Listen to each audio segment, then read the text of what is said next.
iconic tail fins, chrome accents, and a two-tone interior. Today, in the Model Car Vault, we're looking at the Ertl 1/18 scale 57 Chevy Bel Air Convertible. Does it live up to its iconic status, or do imperfections steal the spotlight? Let's get into it. The 57 Chevy was a classic for a reason. It's got that iconic, unmistakable design with those tail fins and lots of chrome, which totally captured the spirit of the 50s. Back then, it wasn't just about getting from point A to point B. It was about style, freedom, and a love for cars. Plus, with its powerful V8 engines, it had some serious muscle. So this 118 model comes from Ertl's American Muscle series.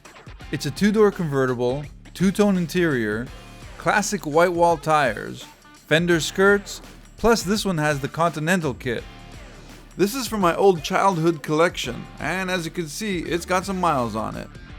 In this review, we'll dive into its functionality, build quality, and details. So stick around to hear my verdict on whether this Chevy earns a spot in the vault. Alright, let's look at functionality. Okay, the doors open. The hood opens but doesn't stay open, and the trunk doesn't open at all.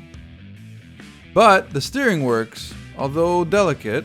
All the wheels spin smoothly, but there doesn't seem to be any working suspension here. Seats are pretty solid, but they don't fold down.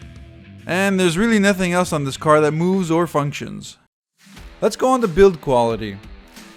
The car measures 11.5 inches long, 3.5 inches high, and 4 inches wide. On our scale, it weighs in at 1.92 pounds. The paint job, although aged, is pretty smooth and still has a nice finish to it.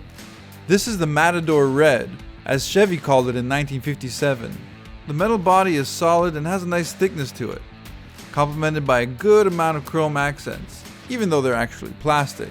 The interior is entirely plastic, while the wheels are made of rubber as expected. The assembly quality is decent but not flawless. The hood has noticeable gaps, especially at the back, which could have been better managed. The doors fit tightly at the top, causing paint wear over time. And the small gap between the vent window and the windshield frame feels less refined. Before we shift into high gear, if you're passionate about model cars and enjoy these reviews, hit that like button and subscribe. Let's get into details.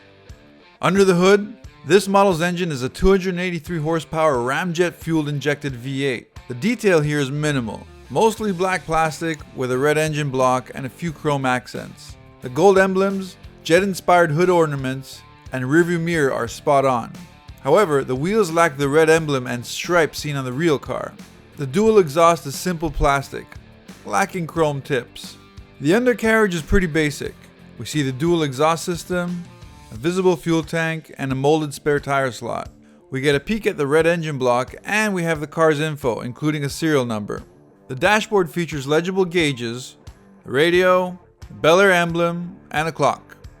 The steering wheel matches the interior color but lacks chrome, and the seats have a textured finish. Overall, a decent but not exceptional level of detail. For classic car collectors, the 57 Chevy is a must-have.